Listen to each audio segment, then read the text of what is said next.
মানে এই নুরানি পদ্ধতি হযরত মাওলানা কারি বেলায়েত হোসাইন রহমতুল্লাহ আলাইহি এই মহা মানুষটি ৪৩ বছর একটানা উনি বলছেন আমাকে, হাফিজি হুজুর রহমতুল্লাহ আলাইহি বলছিলেন, হাফিজি হুজুর বলছিলেন, হাকিমুল উম্মত মুজাদ্দিদুল মিল্লাত হযরত মাওলানা শাহ আশরাফ আলী থানভী রহমতুল্লাহ আজাল্লে বড় উঁচা একজন খলিফা ছিলেন হাফিজি হুজুর রহমতুল্লাহ আলাইহি। বাংলাদেশের সমস্ত ইমানদার ওনার নাম জানে, হাফিজি রহমতুল্লাহ আলাইহি। এই উনি ওনারে বলছিলেন কারি বেলায়েত হোসেন সাহেবকে যে আপনি এমন একটা সুন্দর সহজ কোনো কৌশল, মুসলমানের বাচ্চারা দিন শিখবে, সূরা কেরাত দোয়া কালাম শিখবে, আপনি একটা পদ্ধতি বাহির করেন। উনি ৪৩ বছর একটানা ওই নুরানির বই, বাচ্চাদের যে বই পড়ায়, আপনি বইয়ের শুরুতে ভূমিকাতে এটা লেখা আছে। উনি বলছেন আমার ৪৩ বছরের সাধনার ফসল এই নুরানি পদ্ধতি, এই সুরে সুরে বলা, এই টাইনা টাইনা বলা, এই কোনটার পরে কোনটা সিরিয়ালে বলা, 2 রাকাত নামাজে 60টি মাসআলা, এই এমনি এমনি এক সুন্দর তালে তালে কর, অজু ভঙ্গের কারণ এতটি, নামাজ ভঙ্গের কারণ এইটা। আমার মাদ্রাসা তো দেখ বাচ্চা ওই যে হুজুরে যে পড়বার সময় আপনি একটু ডুলছে, ও বাচ্চা ওই ভেটা কইবার সময় ডোলে, আরে তো ডোলো কা, ওই যে ওস্তাদ যে এমনি ডুলছে হেতে এই ডুলাটাও ঠিক রাখছে, এমন নিখুঁত, এমন চমৎকার। এই জন্য আমি এইটাও আপনাদেরকে বললাম, নুরানি পদ্ধতি আল্লাহ তাআলার কাছে একটা মকবুল পদ্ধতি। আলহামদুলিল্লাহ, আপনাদের বাচ্চাদেরকে আপনারা কোরআন শিখাবেন, দিন শিখাবেন। ছোট্টবেলার এই 3 বছরের নুরানি আমার শায়েখ আল্লামা মুফতি মুশতাকুন নবী সাহেব বলে, এই 3টা টিকা 3 বছরে, মানে নুরানির 3টা টিকা দিয়া দিয়েন, মৃত্যু পর্যন্ত আল্লাহকে ভুলবে না, সেজদা ভুলবে না, নামাজ ভুলবে না, সূরা কেরাত আর অশুদ্ধ হবে না, শুদ্ধ হবে। আমার ছোট্ট এই জীবনে, রাগ করেন না, আমার জীবনে আমরাও শত শত জানাজা আমরাও দেখছি, পড়তে গেছি, পড়তে যাই, বহুত মাতবর আইয়া জানাজার টাইমের আগের থেকে রেডি হইয়া থাকে, মাইকটাকে দূর বক্তব্য দিব, হ্যাঁ 1 মিনিট 1.5 মিনিট, হ্যাঁ আগের ওয়াক্ত নামাজ পড়ছে কিনা ফরজ সন্দেহ আছে, কিন্তু জানাজার সামনে আগে একবারে রেডি, মানে কুদুর বক্তৃতা দিব এখানে। আপনার এই বক্তৃতা দিতে গিয়ে কুল্লু নাফসিং যায়িকাতুল মাউত, এই বাচ্চা যে পড়লো এইটা অনেকেই পড়ে, মানে এটা কয় আর কি, কইবার সময় যে ডক এটার উচ্চারণ, হ্যাঁ আমি প্রায় আমার সাথে কেউ লোকে হাসি, আমি দেখছো চান্দুর নামাজের কি দশা বুঝাইতো যায়, হ্যাঁ তাই না, যে নামাজ পড়ে সূরা কেরাত যে কিচ্ছু হয় না, এ তো কুল্লু নাফসিন হুন্নাই বুঝা গেছে, আর কি তা আর কি। আপনার তো এইটা যে এই ডকের, আপনার তাব্বাতিয়াত তো এরুমই, আপনার আত্মাহিয়াত মানে শতভাগ অশুদ্ধ, শতভাগ অশুদ্ধ। বদনসিব বেটা ওই মুসলমান, দুর্ভাগা বেটা, মন্দ কপাল, অভিশপ্ত জীবন মুসলমান। 60 বছরে, 50 বছরে, 40 বছরে এত বড় আসমান ও জমিন আল্লাহর ভোগ কইরা, এত বড় দুনিয়া ভোগ করে আল্লাহর দেওয়া কোরআন 4টা সূরা 5টা সূরা শুদ্ধ করে পড়তে পারে না, আত্তাহিয়াতুটাও পড়তে পারে না, দোয়ায়ে কুনুতটাও শুদ্ধ উচ্চারণ করতে পারে না। এই জিন্দেগি বদনসিব বেটা, দুর্ভাগা বেটা, দুর্ভাগা বেটা, এটা বেটা এই জিন্দেগি বাতের থালা ছাড়া আর কিচ্ছু না বেটা। এই জীবন কতক্ষণ হতন ছাড়া আর বাত খাউন ছাড়া আর পেশাব পায়খানা ছাড়া আর কিচ্ছু না বেটা। এটা বেটা কিসের মুসলমান তুমি বেটা, কিসের মুসলমান তুমি? হ্যাঁ 30 বছরও তোমার কলিজার মধ্যে এটা আসে নাই যে আমার আল্লাহর কোরআন শুদ্ধ করা দরকার? কি ডকের মুসলমান এটা? 60 বছরের বুড়ো হয়ে গেছে, আজও কোনোদিন কলিজার ভিতরে আসে নাই আল্লাহর কোরআন শুদ্ধ করা উচিত। বইয়া বইয়া সাধুয়ানে শুধু গপ মারে আর হুজুরদের বদনাম করে, অমুক হুজুরের আকিদা বালা না, অমুক হুজুরের আকিদারে কামড়াইছে। আপনার আকিদা একবারে সাধুয়ানে বাইয়া বাইয়া পড়তে আছে, একদম আপনার আকিদা। হ্যাঁ বইয়া বইয়া বিড়ি খায় আর এনে গপ মারে, আর বেডির নাচ দেখে, টেলিভিশন দেখে, আর হুজুর ঠিক করে অমুক হুজুরের আকিদা বালা না, তাই আকিদা বালা। বিড়ি খান না, এটা কোন আকিদা? এটা বিড়ি খানা, এটা কি আকিদা? সুন্নি আকিদা না ওয়াহাবি আকিদা? কিটা এটা বিড়ি খানা? এটা কোনটা পড়ছে? কি সুন্নি জমাতে পড়ছে না ওয়াহাবি জমাতে পড়ছে? কোনটা? কথা বলেন না কেন? এটা কোনটা? হ্যাঁ, আপনি আকিদা টোয়াইতে নাইছেন। আপনি কি বোঝেন মিয়া আকিদা? কি বোঝেন আপনি? আজ পর্যন্ত এই দুর্গন্ধযুক্ত বিড়ি এটাই ছাড়তে পারেন নাই। এবারটা শিখায় আকিদা, অমুকের আকিদা বলে বালান, আমার অমুকের আকিদা বালান। আপনি তো শরীরে গন্ধের কারণে কাছে যাওয়া যায় না, আপনার দুর্গন্ধ। ওটা আকিদা ঠিক করে। চা দোকানে টেলিভিশন চায়, আগ করলে গালি দেয়, কথা কইলে গালি ছাড়া কথা বলতে পারে না। কি আশ্চর্য মুসলমান, অবাক করা মুসলমান। বিড়ি সিগারেট একটি দুর্গন্ধ জাতীয় নিকৃষ্ট বস্তু। আল্লাহ নবী সাল্লাল্লাহু আলাইহি সাল্লাম ইন্তেকাল পর্যন্ত কোনোদিন দুর্গন্ধ নবী পছন্দ করতেন না। যিনি কাঁচা পেঁয়াজের গন্ধ পছন্দ করতেন না, কাঁচা রসুনের গন্ধ নবী পছন্দ করতেন না, নবীজি ঘামের দুর্গন্ধ পছন্দ করতেন না। আল্লাহ নবী সাল্লাল্লাহু আলাইহি সাল্লাম যখন হাঁটতেন ওই জায়গাটা, রাস্তাটা পুরা মেশক আম্বরের ঘ্রাণ হয়ে যাইত। তার পবিত্র দেহ থেকে ঘাম ঝরিলে সেটা আতর হিসাবে সাহাবায়ে কেরাম ব্যবহার করত। এত পবিত্র, এত সুঘ্রাণ। নবীজি বলতেন, তিনটা জিনিস দুনিয়াতে আমার সবচেয়ে প্রিয়। একটা হলো আতর, 1 নাম্বার সুগন্ধি, আত্মীব। 1 নম্বরে নবীর ভালোবাসার বস্তু ছিল সুগন্ধি, আতর। আল্লাহ নবী সাল্লাল্লাহু আলাইহি ওয়াসাল্লাম, আমি এইমাত্র আমার হারিস ভাই আমার আতর নিচে এখন মানে দিছি, এখন ওনার ওই যে বয়ান করলো, তো আমার বন্ধু দোস্ত মানুষ, আমি আতর লাগাইতেছি, চমৎকার গ্রাম, আমি নেন আপনার হাত দিয়ে দিলাম, এই যে এখন দিয়ে আয়া পড়ছি পকেটেরটা। তো বলতেছিলাম যে আল্লাহ নবী সাল্লাল্লাহু আলাইহি সাল্লামের সবচেয়ে প্রিয় বস্তু ছিল আতর, যিনি কখনোই দুর্গন্ধ পছন্দ করতে পারতেন না। এই মুসলমান, এই দুর্গন্ধওয়ালা, এই বিড়ির গন্ধওয়ালা মুখ নিয়া সেই নবী যিনি চিরদিন সুগন্ধিময় ছিলেন, তার সামনে কেমনে দাঁড়াইবেন সুপারিশের জন্য? লজ্জা করবে না? হ্যাঁ, শরম করবে না? ফেরেশতা যদি ধাক্কা মারে, সর বেটা আনতে, বেটা বিড়ির গন্ধে কাঁচাই না, সর, তোর আবার কি সুপারিশ বেটা? তখন কি বলবেন? তখন কি বলবেন বলেন? ইনসাফ করে বলেন। এজন্য ছেড়ে দেন দুর্গন্ধময় এই বস্তু। যাদের এই বিড়ি সিগারেটের বদ অভ্যাস আছে, এটা নিকৃষ্ট অভ্যাস, নিকৃষ্ট অভ্যাস, এটা বদ অভ্যাস, ফালতু অভ্যাস, ফালতু অভ্যাস। এটা রুচির বিষয়, আত্মসম্মানের বিষয়। কারো গায়ে লাগলে আপনি সেট করে ছাইড়া দেন। ও যদি বলেন হুজুর, একটা হুজুর মানুষ এত বড় কথা কয়, আপনি চললে সেত উঠছিনি, আমি তো কই একটু সেত ওড়ো, উঠটা কই যা, এত বড় কথা শুনলাম, খাইলাম না এমন বিড়ি। হ্যাঁ, তা আমি তো চাই আপনার শরীরে এরকম একটা সেত ওড়ক, শরীরের মধ্যে একটা জিদ করে হালাই দেন। আপনি জিদ করেন একটা সেত ওড়ুক না, অসুবিধা কিটা? একটা জিদ করেন, ছেড়ে দেন। কোরআনুল কারীমের মধ্যে আছে, ও আপনার করে দেখাই, এটার কথা হয়েছে, এটা কইয়া সারি লাগে। হ্যাঁ, যে হুয়াদের অসুবিধা কি? ইমাম সাহেব কোনো যদি হুজুর খায় বিড়ি সিগারেট, মনে করেন কেউ যদি বলে হুজুরে এই তো কা, তা আপনি হুজুরে দোনোজনে পিঠা খাইব, অসুবিধা কি? ওমা আশ্চর্য কথা। কোনো ব্যক্তি হুজুর হইলেই উনি কি বেহেশতের থেকে আইছে নাকি? কথা হুজুর হিসাব দিতে হবে না? কথা বলেন না কেন? হুজুরের হাসরের ময়দান নাই, পীর সাহেবের কোনো বিচার আচার নাই। হ্যাঁ, এত রঙে চিড়া খায় না, পানি দিয়ে খাওয়া লাগে। হ্যাঁ জি, হাসরের ময়দানে আমি আনিসুর রহমানকেও হিসাব দিতে হবে, আমনে শ্রোতাকেও হিসাব দিতে হবে।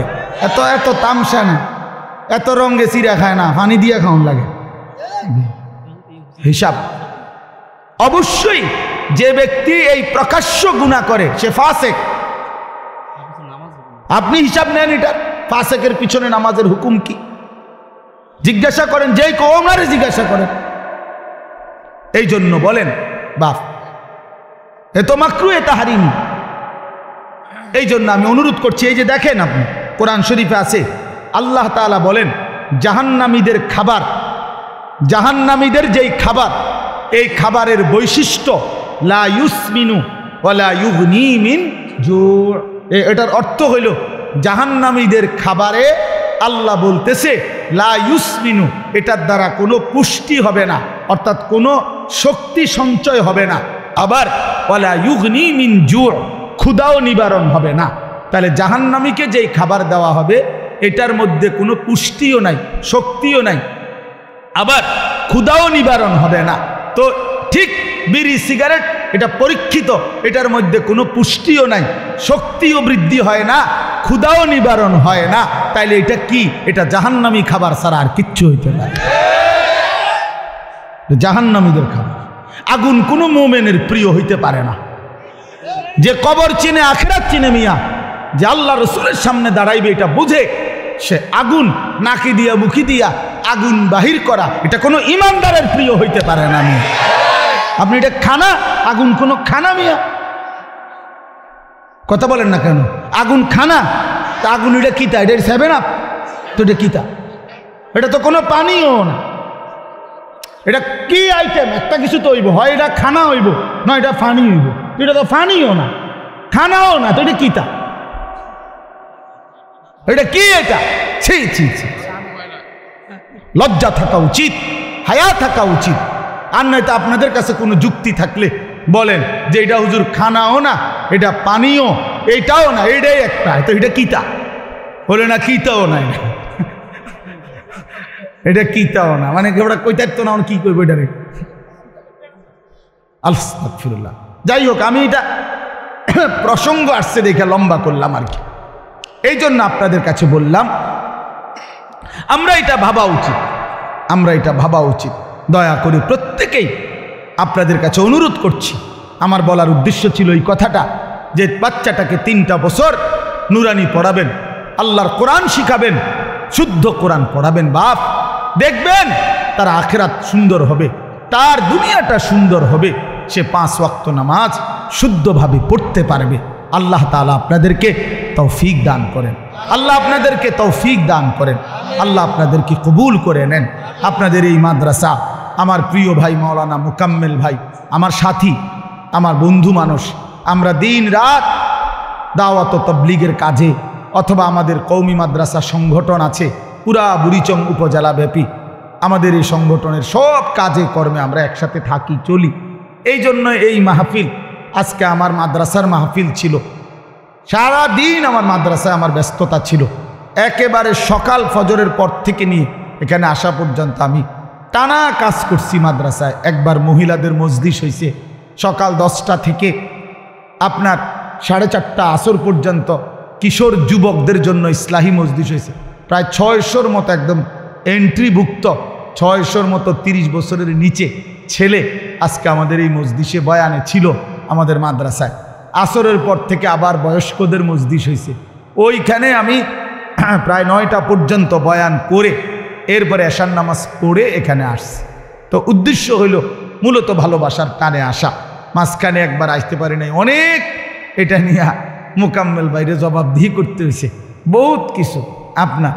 তো আপনাদের এখানে আমার আশা, আমি 2টা ছেলেদের এই বিষয়টা বললাম, এই বাচ্চাদের এই উপস্থাপনা। রাত না হইলে আমি আরও ধীরে সুস্থে দেখতাম, কিন্তু রাত হয়ে গেছে দেখে আমি তাড়াহুড়া করছি। কিন্তু চমৎকার উপস্থাপনা এটা, আপনারা চেষ্টা করবেন আপনাদের বাচ্চাদেরকে দিন শিখাইতে, বলেন ইনশাআল্লাহ। এবার আমার শেষ কথা হলো, আপনাদের কাছে আমি কোরআনুল কারীমের যে আয়াতটা পড়ছি, এই আয়াতের উপর আর শেষ, আর 10টা মিনিট আর একটা কথা বললেই আমার কথা শেষ ইনশাআল্লাহ। সেটা হলো, আমরা এখানে যারা বসছি বাপ, আমরা মুসলমান, বলেন আমরা মুসলমান কিনা? আমরা মুমিন। এই মুমিনের জীবনের, মুসলমানের জীবনের বাপ, জীবনের মূল টার্গেট, আমাদের জীবনের প্রথম টার্গেট আখিরাত। আখিরাত বলেন কি? এটা ইনসাফের কথা বাপ। আমাদের জীবনের প্রথম টার্গেট আখিরাত। আখিরাত আমাদেরকে আল্লাহ তাআলা বানাইছেন আখিরাতের জন্য, আমাদেরকে দুনিয়া দিবে না বাপ। ইমানদারের জন্য দুনিয়া না, ইমানদারের জন্য শুধুই আখিরাত। আল্লাহ তাআলা বলছে, বান্দা দুনিয়া আমি তোমাদেরকে যৎসামান্য যাই দিচ্ছি চলনসই, তবে আমি না আখিরাতে অনন্তকালের জান্নাত পুরাটা তোমাদেরকে দিয়ে দেব। কোনো কাফের বেঈমান, কোনো মুশরিক, কোনো নাস্তিক মুরতাদ, কোনো বেঈমান, কোনো হিন্দু, বৌদ্ধ, ইহুদি, খ্রিস্টান, কোনো মুরতাদ নাস্তিক মৃত্যুর পরে আখিরাতের অনন্ত জীবনে এক ঢোক পানিও মিলবে না, এক লোকমা খাবারও মিলবে না। আখিরাত অনন্তকালের জান্নাত শুধুই তোমাদের জন্য। উইদ্দাত লিল মুত্তাকিন, আল্লাহ তাআলা বলছে জান্নাত বানানোই হয়েছে মুত্তাকিদের জন্য। আ'দাদতু লিইবাদিয়াস সালিহিন, আল্লাহ বলেন আমার নেককার বান্দাদের জন্যই আমি আল্লাহ জান্নাত বানিয়েছি। ইন্নাল আবরারা লাফি নাঈম, আল্লাহ বলেন নিশ্চয়ই আমার নেককার বান্দাগণই থাকবে নিয়ামতে ভরা জান্নাতে। ইন্নাল মুত্তাকিনা ফি জান্নাতিন ওয়া উয়ুন, আল্লাহ বলে নিশ্চয়ই আমার মুত্তাকি বান্দারা তারা জান্নাতের মধ্যেই থাকবে, ঝর্ণা ধারা বেষ্টিত থাকবে, ঝর্ণা বেষ্টিত থাকবে। ইন্নাল মুত্তাকিনা ফি মাকামিন আমিনিন, এরকম বহু আয়াত আল্লাহ বলছে আমি নেককার তোমাদেরকে জান্নাত দেব, ইমানদার তোমাদেরকে জান্নাত দেব, মোমেন তোমাদেরকে জান্নাত দেব, মুত্তাকি হলে জান্নাত দেব। তার মানে আখিরাতের বিষয়টা আল্লাহ তাআলা আমাদের জন্যই নির্ধারণ করেছেন।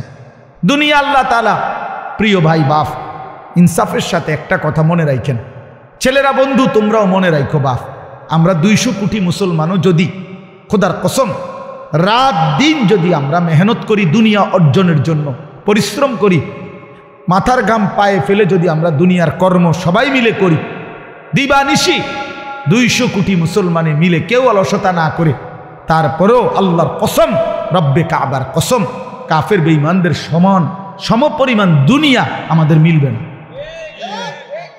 এটা দিত না মালিকের, যিনি দেউই না উনি কইতে আছে আমি দিতাম না, তো ওই জোরাজোরি করে কি লাভ? আপনি পারতেন না। আল্লাহ বলছে আমি বান্দা আমি দেব না, আমি মোমেনকে দুনিয়া দেব না পুরা। ওয়াদারনি ওয়াল মুকাদ্দিবিনা উলিন নি'মাতি ওয়া মাহহিলহুম কালিলা, আল্লাহ বলছে শোনো বান্দা ইমানদার, এই আমার ইমানদার বান্দা, মিথ্যাবাদী নাফরমানদের জন্য অল্প কিছু সময়ের জন্যে দুনিয়াটা ছেড়ে দাও। ওয়াদারনি, আমার ছেড়ে দাও বান্দা, আমি তা করে একটু দুনিয়াটা দেই, কটা ভাত খাওয়াইতে লইছি, দুগা ভাত খাওয়াইতে দাও। কদ্দুর বাদগ্রস্ত একটা বিল্ডিং, একটা মোটরসাইকেল, একটা প্রাইভেট কার, কতক্ষণ এই বেড়া বেড়ির দফাদফি ফালাফালি করতে দাও বান্দা। কত 60 বছর, 65 বছর, 70 বছর বান্দা এরকম করো, 60-70 বছরের লেগা দুনিয়া করে ছেড়ে দাও, অনন্তকালের জান্নাত আমি তোমাদেরকে দিয়ে দেব। আখিরাতে গেলে দেখবা, আহা কোরআন শরীফে আছে, খোদার কসম বাপ, নাফরমানকে জিজ্ঞেস করা হবে, হে বেঈমান দুনিয়ায় কতক্ষণ ছিলা? ছিল তো 60 বছর 70 বছর, কিন্তু আখিরাতের দৃশ্য দেখে সে বলবে লাবিসনা ইয়াওমান আও বা'দা ইয়াওমিন, হায় মাওলা হয়তো একদিন ছিলাম অথবা একদিনের অর্ধেক বা কিছু অংশ ছিল।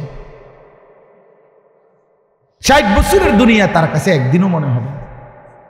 হাদিসের মধ্যে আছে, বিশ্বাস করেন বাপ, আমি নিজে পড়ছি, পড়াইছি, আল্লাহ নবী সাল্লাল্লাহু আলাইহি সাল্লাম বলছেন কোন নাফরমান যে মৃত্যু পর্যন্ত দুনিয়াতে কোনোদিন 1 মিনিটের জন্য দুঃখ দেখে নাই, সুখের সাগরে ছিল, কোনোদিন দুঃখ পায় নাই এমন অথচ নাফরমান পাপী, আল্লাহ তাআলা ফেরেশতাকে বলবে আমার এই নাফরমান বান্দাকে জাহান্নামের বাহিরটা একটু হাঁটাইয়া আনো, আর জাহান্নামের একটা দরজার সামনে একটু দাঁড় করাইও, 1 মিনিট কদ্দুর খাড় করাইবা, ভিতরে না, দরজাটার সামনের থেকে নিয়ে আসবা। ওই ফেরেশতা তাকে জাহান্নামের বাহিরটা ঘুরাইয়া জাহান্নামের দরজার কাছে যখন এনে দাঁড় করাবে, জাহান্নামের একটা গরম বাতাস 1 মিনিটের জন্য, 10টা সেকেন্ডের জন্য জাহান্নামের একটা গরম বাতাস ছাপ করে তার বুকটার মধ্যে লাগবে। এরপরে ফেরেশতা তারে নিয়ে আসবে, আনার পরে হাসরের মাঠে, প্রিয় বাপ, প্রিয় সন্তান আমার, ছেলেরা আমার, আল্লাহর কসম নবীজি বলছে আল্লাহ পাক তখন ওই সুখে ভরা নাফরমান ব্যক্তিটাকে জিজ্ঞেস করবে, আমার বান্দা দুনিয়াটা তো বড় সুখে আরামে নিশ্চিন্তে কাটাইয়া আসছো, ঠিক না? আল্লাহর কসম ওই বান্দা তখন বলবে, আয় মাওলা, আপনার জাতের কসম মাওলা, জীবনে দুনিয়ার হায়াতে সুখ কি জিনিস আমি জীবনে কোনোদিন দেখিনি। বিশ্বাস করুন, এটা হাদিসের। আবার আমি ব্যক্তিগতভাবে খামখেয়ালি কথা কম বলি, এটা হাদিস। অর্থাৎ জাহান্নামের 10 সেকেন্ডের ওই দরজার মুখের একটু গরম বাতাস তার 60 বছরের 70 বছরের সুখ 1 মিনিটে 1 সেকেন্ডে 10 সেকেন্ডে ভুলায় গেছে, সব ভুলে গেছে। আল্লাহ তাআলা ফেরেশতাকে আবার বলবে একজন ইমানদার বান্দাকে দিয়ে, যে বান্দা জীবনে কোনোদিন মৃত্যু পর্যন্ত সুখ পায় নাই, দুনিয়ায় কষ্টে কষ্টে জীবন কাটাইছে কিন্তু আল্লাহকে ছাড়ে নাই, আল্লাহর বন্দিগি ছাড়ে নাই, অভাবের সংসারে, দুঃখ কষ্ট যন্ত্রণার সংসারে নামাজ ত্যাগ করে নাই, আল্লাহকে নারাজ করে নাই। আল্লাহ পাক বলবে ফেরেশতা আমার এই ইমানদার বান্দাকে জান্নাতের চারদিকে একটু হাঁটাইয়া আনো, আর লাস্টে একটু দরজার মুখে দাঁড় করাইয়া আনবা। এই বান্দাকে সারা জান্নাতের চারদিকে ঘুরাইয়া দরজার সামনে যখন আনবে তো 10 সেকেন্ডে জান্নাতের একটা আরামদায়ক বাতাস তার বুকে আইসা লাগবে। এরপরে তাকে আল্লাহর সামনে আনা হবে। মহান আল্লাহ পাক রব্বুল আলামিন সেই বান্দাকে বলবে আমার বান্দা, দুনিয়ার জীবনটা আমার মুমিন বান্দা বড় কষ্ট করে আসছো বান্দা, কত সুদের টাকা, ঘুষের টাকা, কত হারাম টাকার সুযোগ ছিল, কামাই করো নাই। চারপাশের ঘরে সব মানুষ টেলিভিশন দেখছে, নাচ গান দেখছে, এই চারদিকের টেলিভিশনে ভরা মহল্লার মাঝখানে তুমি একটা ছোট্ট ঘরে তোমার স্ত্রী সন্তান নিয়ে কষ্ট করেই পড়েছিলা। ছেলেটাকে টাইনা ধরছো, মেয়েটাকে ফিরাইছো, ছোট বাচ্চাটাকেও কোনোদিন টেলিভিশন, নাচ গান, হারামের মধ্যে ঢুকতে দেই নাই। আমি একবার দাউদকান্দি এক মাহফিলে গেছিলাম, এক ইমাম সাহেব মসজিদের বয়স্ক মানুষ, উনি আমার এই জড়ায়া ধরে কাঁদছিল, আমার মনে আছে। উনি বলছিল হুজুর, কানতে কানতে বলছিল হুজুর আমি 28 বছরের জীবনে ইমামতির, আজ 28 বছর এই মসজিদে ইমামতি করি, আমার জীবনের কত স্বপ্ন, কত আশা, বাচ্চাদের কত আবদার, বউ বাচ্চার কত চাওয়া পাওয়া, কিছুই পূরণ করতে পারি নাই হুজুর। অল্প কয়টা টাকা বেতন পাই, টানা হেসরা করে জিন্দিগিটা কাটাইছি হুজুর। বাকি হুজুর আপনারে মহব্বত করি, আপনার কাছে আমি জানতে চাই আমার এই কষ্টের বিনিময়ে আমি আখেরাতে পাবো কিনা। আমি কি বলবো, আমিও কাঁদছি তখন। হায় হুজুর কি বললেন, চোখটা বন্ধ হলে দেখবেন আপনি আখেরাতে বাদশাহ। ইনশাআল্লাহ আমি বললাম আপনি দেখবেন আপনি বাদশাহ, আপনি বাদশাহ। যারা আপনার এই দুনিয়াতে মূল্যায়ন করে নাই সেদিন তারা আফসুস করবে, আফসুস করবে। তো এই জন্য বললাম আল্লাহ তাআলা ওই ইমানদার বান্দাকে বলবে আমার বান্দা দুঃখে ভরা জীবনটা কাটাই আসছো, ঠিক না? খুব কষ্ট পাইছো আমার বান্দা দুনিয়াটা, কিন্তু আল্লাহর কসম শুনেন, নবীজি বলছে ওই ইমানদার বান্দা সে তখন আল্লাহ পাককে বলবে আয় মাওলা, আল্লাহর কসম মাওলা, জীবনে হায়াতে দুনিয়ার জীবনে দুঃখ কি জিনিস আমি কোনোদিন দেখি নাই। প্রিয় বন্ধু, 10 সেকেন্ডের জান্নাতের আরাম বাতাস তার 70 বছরের দুঃখ ভুলায় দিছে। আর ওই নাফরমানকে 70 বছরের সুখ জাহান্নামের 10 সেকেন্ডের গরম বাতাস ভুলায় দিছে। এর নাম আখিরাত। আপনি এটাকে খামখেয়ালি মনে করেন না, ছেলেরা তোমরা খামখেয়ালি মনে করো, এটা রূপকথা না। কোরআন শরীফের এই কথাগুলো গল্প, কথা বলেন না, এগুলো রাসূলুল্লাহ সাল্লাল্লাহু আলাইহি ওয়াসাল্লামের এই কথাগুলো গল্প, কিচ্ছা। তো এগুলো যদি অযৌক্তিক হইতো, অবাস্তব হইতো, তো তোমরা যদি বুঝছো যেটা অযৌক্তিক, অপ্রয়োজনীয়, তা আমরা বুঝতে পারতাম না? আমরা ভাত খাই নাই? কথা বলেন। তুমি জেনারেল লাইনে পড়ালেখা করছো, তুমি বেশি পড়ছো, আমরাও তো পড়ছি বেটা, আমরাও তো পড়ছি, আমরাও তো জেনারেল লাইনে পড়ালেখা করছি বেটা। আমি তো কুমিল্লা ভিক্টোরিয়া কলেজ থেকে মাস্টার্স পাস করছি, এসএসসি দাখিলে বিজ্ঞান বিভাগ থেকে, সায়েন্স থেকে তো 1998 ইংরেজিতে সমগ্র বাংলাদেশে সর্বশ্রেষ্ঠ নাম্বার পেয়ে ফার্স্ট স্ট্যান্ড করছি, 1 নাম্বার সারা বাংলাদেশে।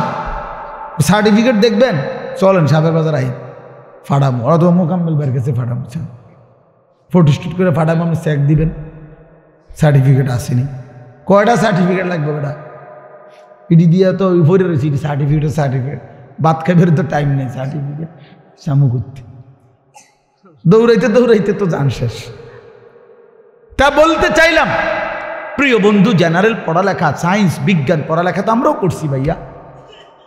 তুমি কি বুঝা আল্লাহরে ছেড়ে দিলা? আমার দুঃখটা এটা। আমি কেমনে বললে বুঝবে ছেলেরা? আমি মাঝে মধ্যে মালিকের কাছেও বলি, আল্লাহ আপনি আমার জবানে বরকত দেন, আমি কি কইলে হেঁটে বুঝবো এটা যে আরে কিটারে কষ্ট। একটা ওয়াক্ত নামাজ পড়স না, 365 দিনে খোদার একটা বছরে কোনোদিন মুসলমানের বাচ্চা তুমি ফজরের নামাজ কোনোদিন পড়লি না।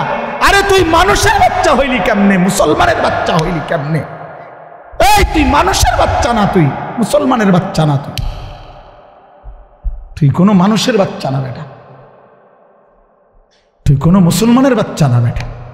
যা বেটা, এত অসভ্য মুসলমানের বাচ্চা হইতে পারে না। মুসলমানের ঘরে জন্ম নিয়া এক মুসলমান মার 2টা বছর দুধ পান করা মুসলমানের সন্তান এত বড় গাদ্দার হইতে পারে না। এটা কোনো মানুষের বাচ্চা না, এটা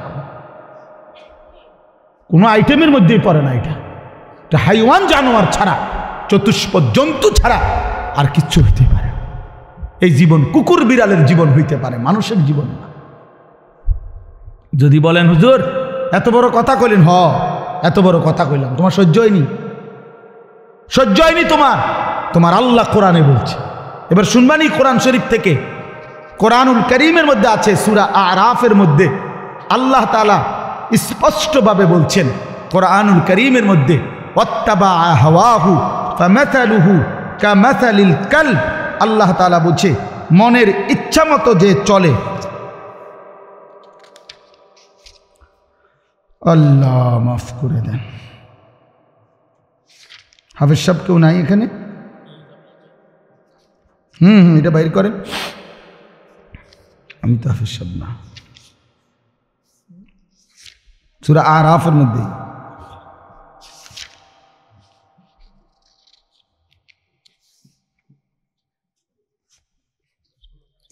জি বাইর করেন, আপনার বাইর। فأتبعه الشيطان واتبع هواه فمثله كمثل الكلب إن تحمل عليه يلهث أو تتركه يلهث। এই আয়াতটা আচ্ছা বাইর করুন, আপনি তর্জমা শুনেন। অর্থাৎ আল্লাহ তাআলা বলেন যে তার মনের ইচ্ছা মতো চলে। ছেলেরা বাবা শুনো, আল্লাহ তাআলা বলছে যে তার মনের ইচ্ছা মতো চলে। আল্লাহ বলছে ফামাসালুহু কামাসালিল কালব, তার উদাহরণ কুত্তার মতো। বিশ্বাস করো বাপ, ফামাসালুহু কামাসালিল কালব, কালবুন অর্থ কুত্তা। বলেন কি কুকুর কিনা? বলেন ফামাসালুহু কামাসালিল কালব, তার উদাহরণ কুকুরের মতো। তাহলে এই জীবন কুকুরের জীবন, যে জীবনে সেজদা নাই, যে জীবনে আল্লাহর গোলামি নাই, যে জীবনে হালাল হারামের কোনো পার্থক্য নাই, এটা কুকুরের জীবন বেটা। এই সুদখোর মনে রাখো, জিন্দেগির পরিচয় শোনো, হারামখোর শোনো, তোমাদের পরিচয় তোমরা মিলাইয়া নিও। এই জীবন জানোয়ারের জীবন, যে জীবনে হালাল হারামের কোনো পার্থক্য নাই। কুকুরের কাছে না, স্বাভাবিক খানারও পায়খানা, দুইটার মাঝে কোনো তফাৎ নাই। ইমানদারের জন্য হালাল হারামের তফাৎ থাকবে না কেন? কথা বলেন না কেন? বলেন বলেন।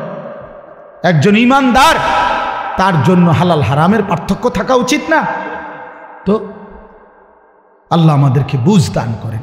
এই যে কই মাশাআল্লাহ, ওয়ালাউ শি'না লারাফা'নাহু বিহা ওয়ালাকিন্নাহু আখলাদা ইলাল আরদি ওয়াত্তাবা'a হাওয়াহু ফামাসালুহু কামাসালিল কালব ইন তাহমিল আলাইহি ইয়ালহাস আও তাতরুকহু ইয়ালহাস।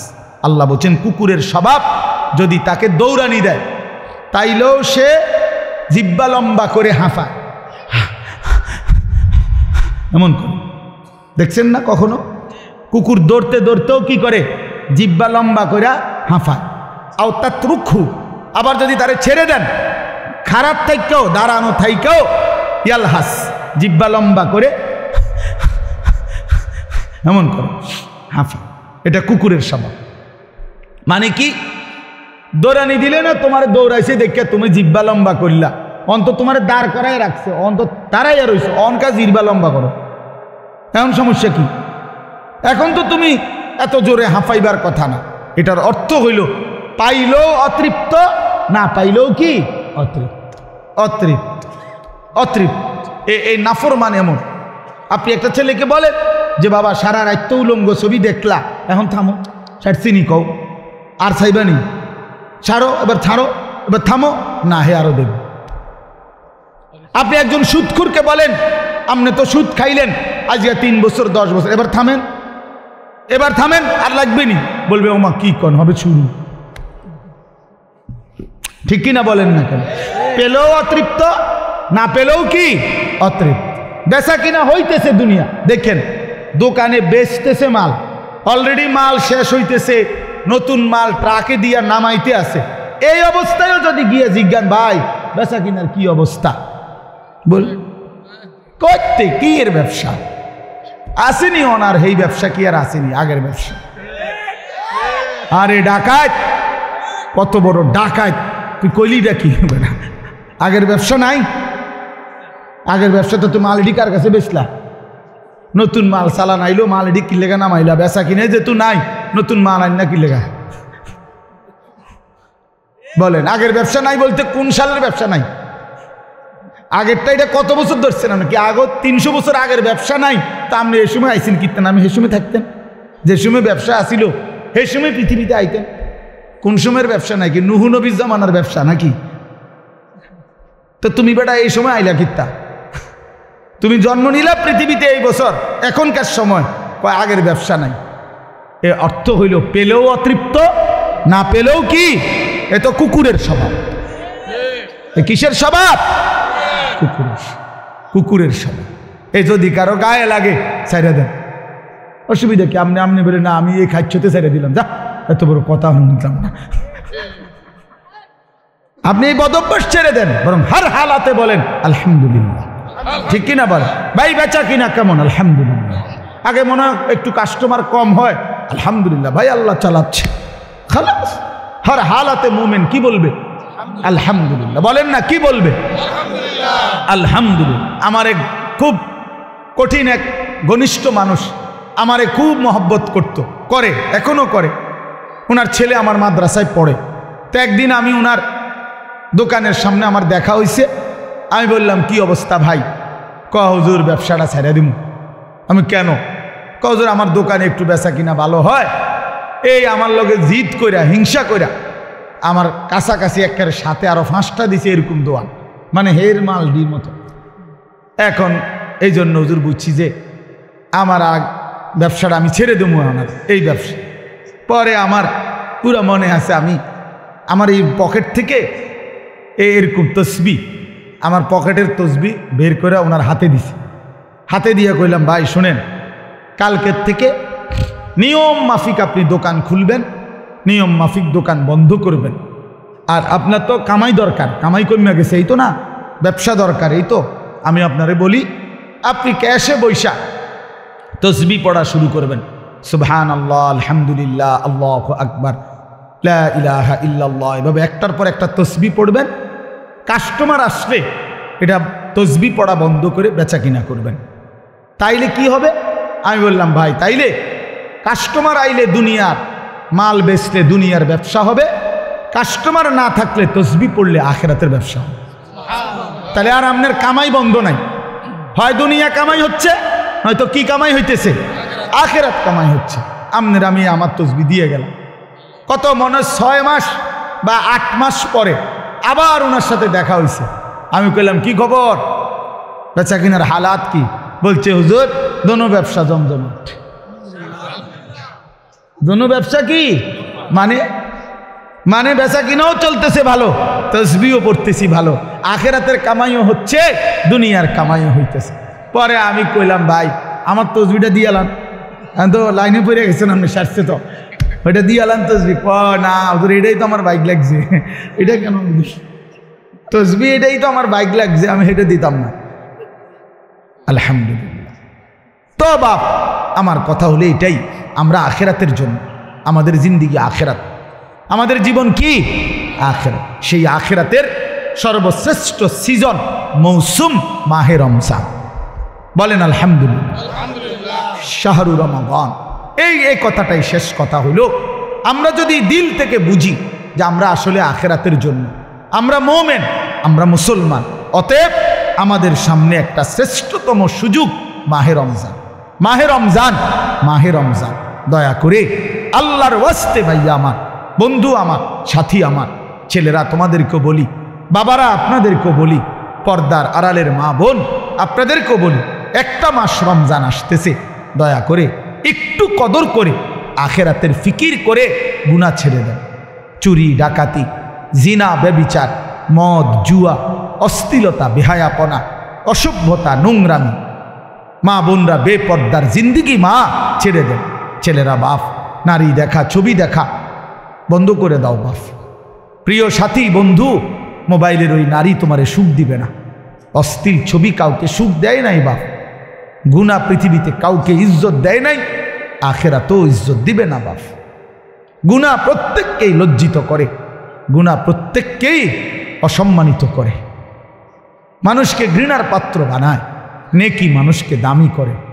রাতের অন্ধকারের কারোর গুনাহ আল্লাহ তাআলা দিনের আলোতে চেহারায় ভাসিয়ে দেয়। মানুষ দেখলেই বুঝে। মানুষ কোনো সিরা খায় না বাপ।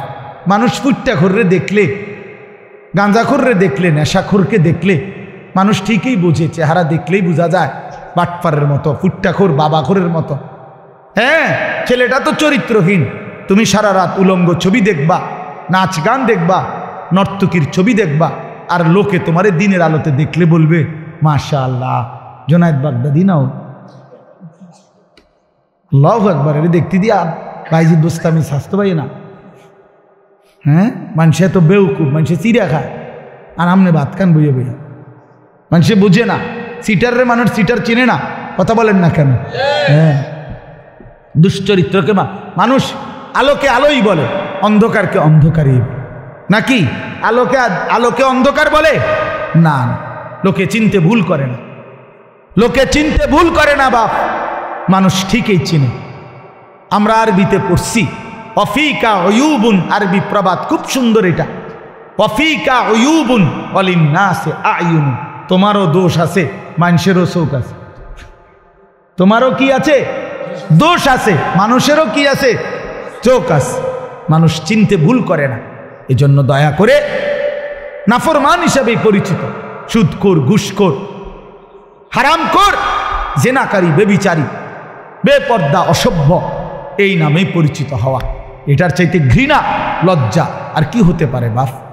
এই জন্য আমি অনুরোধ করি, এবারের রমজানকে টার্গেট করে আমরা গুনাহ ছেড়ে দিই। বলেন ইনশাআল্লাহ, বরকত হবে। একটাবার হিম্মত করিলে, সাহস করিলে ইনশাআল্লাহ। এখন যে বাচ্চাকে দিন শিখাবে, তো নুরানি পদ্ধতির চাইতে বিকল্প, এর চাইতে সুন্দর চমৎকার কিছু আছে আমার জানা নেই, আর এর চাইতে সুন্দর কিছু জানা, এমন চমৎকার, এমন নিখুঁত উপস্থাপনা আর কোনোখানে নাই, কোনোখানে নাই। একটা একটা করে 3টা চাদর, কোনটা বিছাইলাম, কোনটা আগে দিলাম, কোনটা বামেরটা আগে, ডানেরটা পরে, 3টা বান দিলাম, প্রথম বান মাথায়, এইভাবে নিখুঁত উপস্থাপনা এবং নিখুঁত চমৎকার সুন্দর বলা, নুরানি পদ্ধতির চাইতে আদর্শ পদ্ধতি, চমৎকার পদ্ধতি ছোট বাচ্চাকে দিন শিখানোর, কালেমা শিখানোর, ইসলাম শিখানোর, এর চাইতে আদর্শ কোনো সিস্টেম অন্য কারো কাছে নাই। আলহামদুলিল্লাহ।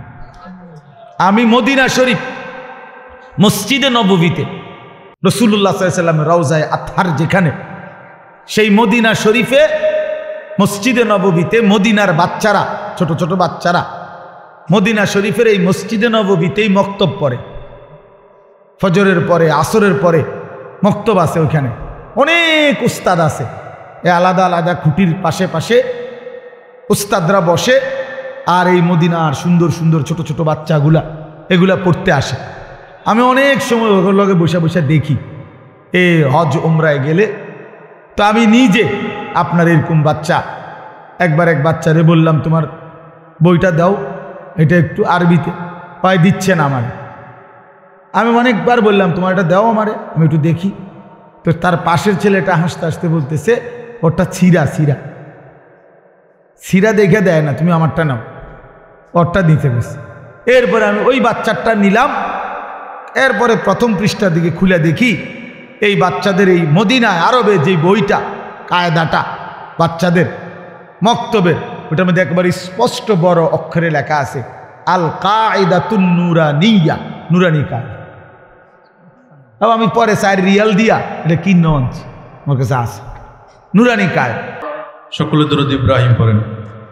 আল্লাহুম্মা সাল্লি আলা মুহাম্মাদ ওয়া আলা আলি মুহাম্মাদ কামা সাল্লাইতা আলা ইব্রাহিম ওয়া আলা আলি ইব্রাহিম ইন্নাকা হামিদুম মাজিদ। اللهم بارك على محمد وعلى آل محمد كما باركت على إبراهيم وعلى آل إبراهيم إنك حميد مجيد। شكرا لله الحمد لله। কৃষ্ণপুর গ্রামবাসীর উদ্যোগে ঐতিহাসিক চতুর্থ বার্ষিক তাফসিরুল কোরআন মাহফিলের সম্মানিত প্রধান আলোচক, নাগাইজ দরবার শরীফের সম্মানিত পীর সাহেব, আমার অত্যন্ত শ্রদ্ধাভাজন হযরত মাওলানা মুস্তাক ফৈজি পীর সাহেব আতালাল্লাহু আমরাহু বারাকাল্লাহু ফি হায়াতি। সকলে পড়েন আমিন আমিন। আজকের মাহফিলের প্রধান আকর্ষণ আমার অত্যন্ত শ্রদ্ধাভাজন প্রিয় ব্যক্তিত্ব, কুমিল্লা জামিয়া দারুল হুদা কমপ্লেক্সের সম্মানিত প্রতিষ্ঠাতা এবং পরিচালক, বিশিষ্ট ইসলামী চিন্তাবিদ মাওলানা মুল্লা নাজিমউদ্দিন হাফিজাহুল্লাহ।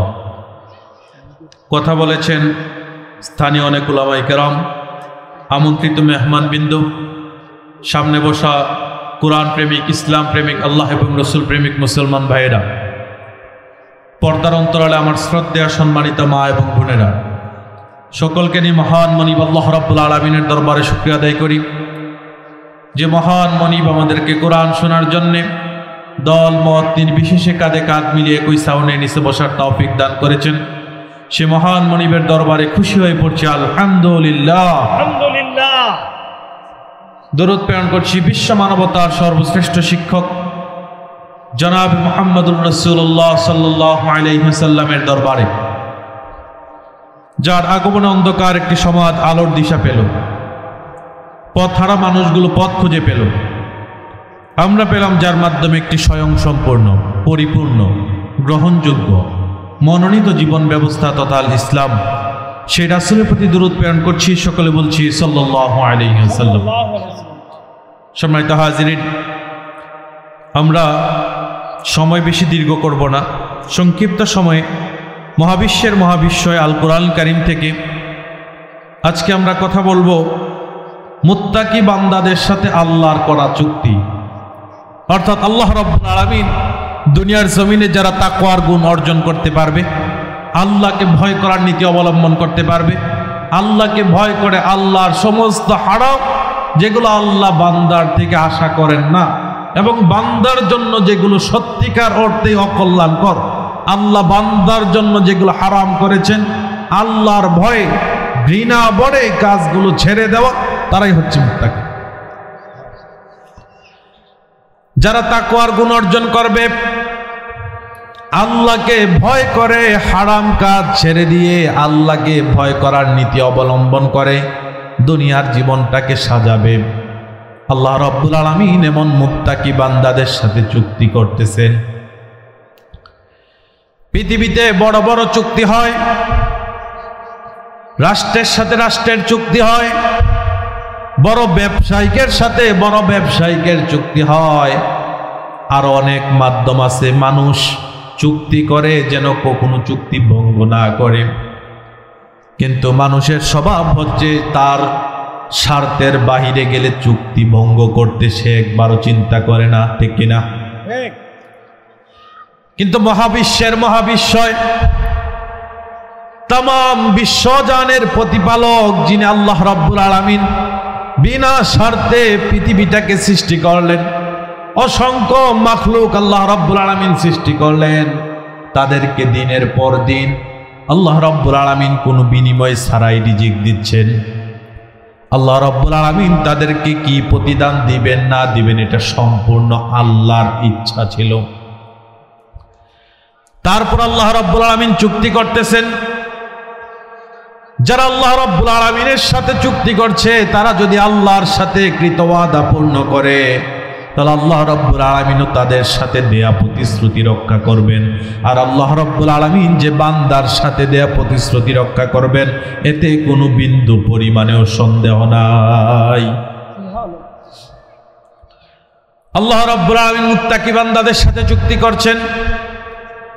এক নম্বরে মুত্তাকিদের সাথে আল্লাহ যেই চুক্তি করছেন তা হলো, যদি তোমরা পৃথিবীতে চলতে গিয়ে ঈমান এবং তাকওয়ার পথে অবিচল থাকতে গিয়ে তোমাদের উপর বিপদ আপদ আসে, মুসিবত আসে, ওই বিপদের সময় যদি তোমরা ধৈর্য ধারণ করতে পারো এবং আল্লাহর উপর তাকওয়া, আল্লাহর প্রতি বিশ্বাস রাখতে পারো, আল্লাহকে ভয় করার নীতি অবলম্বন করতে পারো, তাহলে আল্লাহ রাব্বুল আলামিন আমাদের সাথে ওয়াদা করতেছেন, চুক্তি করতেছেন, আমাদের শত্রুরা আমাদের বিরুদ্ধে যতই ষড়যন্ত্র করুক না কেন তাদের ষড়যন্ত্র আমাদের একটু ক্ষতি করতে পারবে না। আল্লাহ রাব্বুল আলামিন বলেন, ওয়া ইন তাসবিরু ওয়া তাত্তাকু লা ইয়াদুররুকুম কাইদুহুম শাইআ। জোরে বলুন আল্লাহু আকবার। আল্লাহ রাব্বুল আলামিন বলেন, ওয়া ইন তাসবিরু ওয়া তাত্তাকু লা ইয়াদুররুকুম কাইদুহুম শাইআ। যদি তোমরা ধৈর্য ধারণ করতে পারো, ওয়া ইন তাসবিরু, প্রথম আল্লাহ রাব্বুল আলামিন শর্ত দিচ্ছে, যদি তোমরা ধৈর্য ধারণ করতে পারো, অতাত্তাকু, এবং আল্লাহকে ভয় করার নীতি অবলম্বন করতে পারো, আল্লাহকে ভয় করতে পারো, লা ইয়াদুররুকুম কাইদুহুম শাইআ, তাহলে তোমাদের শত্রুরা তোমাদের বিরুদ্ধে যতই ষড়যন্ত্র করুক না কেন তারা তোমাদের বিন্দু পরিমাণে ক্ষতি করতে পারবে না। জোরে বলুন আল্লাহু আকবার। এর বাস্তব প্রমাণ দেখেন। ঈমানের সবচেয়ে কঠিন পরীক্ষা দিয়েছেন আল্লাহ রাব্বুল আলামিনের জমিনের মধ্যে। ঈমানের সবচেয়ে কঠিন পরীক্ষার সম্মুখীন হয়েছেন আম্বিয়া আলাইহিমুস সালাম। শুধুমাত্র তাওহীদের প্রচার করার কারণে প্রত্যেক নবী তার গোষ্ঠীর কাছে অবহেলিত হয়েছেন, তাদের ষড়যন্ত্রের শিকার হয়েছেন, এবং কি বনি ইসরাইলের এই বর্বর জাতিরা বনি ইসরাইলের 70,000 নবীকে অন্যায়ভাবে হত্যা করেছে, শুধুমাত্র তারা তাওহীদের কথা বলতে। জন্য তারা হযরতে জাকারিয়া আলাইহিস সালামকে করাত দিয়ে চিরে হত্যা করেছে, হযরত ঈসা আলাইহিস সালামকে শুলে চড়িয়ে হত্যা করার চেষ্টা করেছে, হযরতে মুহাম্মদুর রাসূলুল্লাহ সাল্লাল্লাহু আলাইহি সাল্লামকে তারা খাবারের সাথে বিষ দিয়ে, পাথর চাপা দিয়ে মেরে ফেলার চেষ্টা করেছে।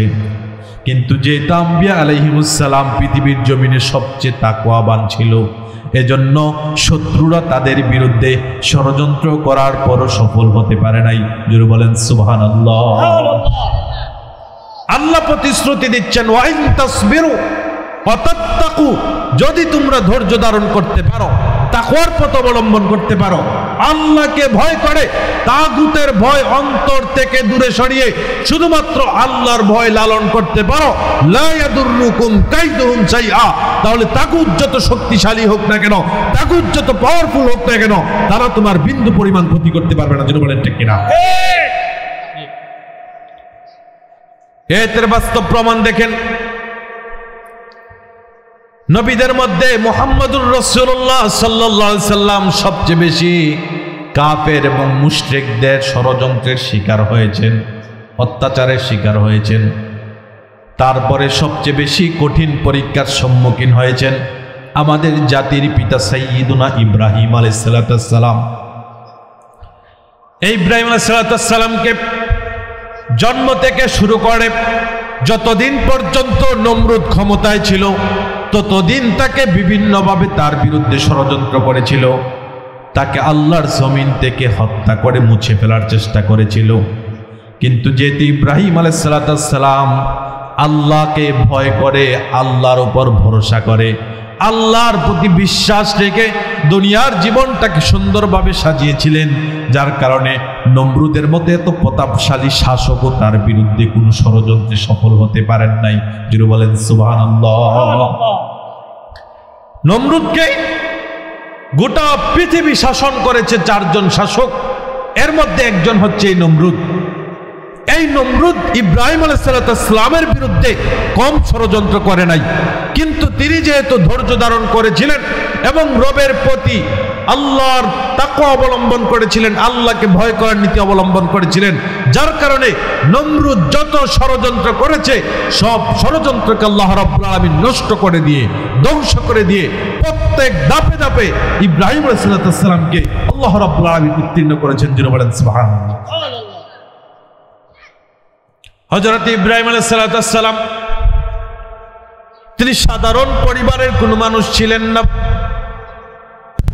তার বাবা আজর ছিলেন নমরুদের মন্ত্রিসভার একজন বড় মন্ত্রী, আর তারা সবাই তখন শিরকে দ্বীনের উপর প্রতিষ্ঠিত ছিল। এই মানুষগুলো আল্লাহর একত্ববাদকে বলে গিয়ে তারা মূর্তি পূজার মধ্যে লিপ্ত হয়ে গিয়েছিল। তারা আল্লাহকে ভুলে গিয়ে গৈরুল্লাহর পূজা করতে শুরু করেছিল।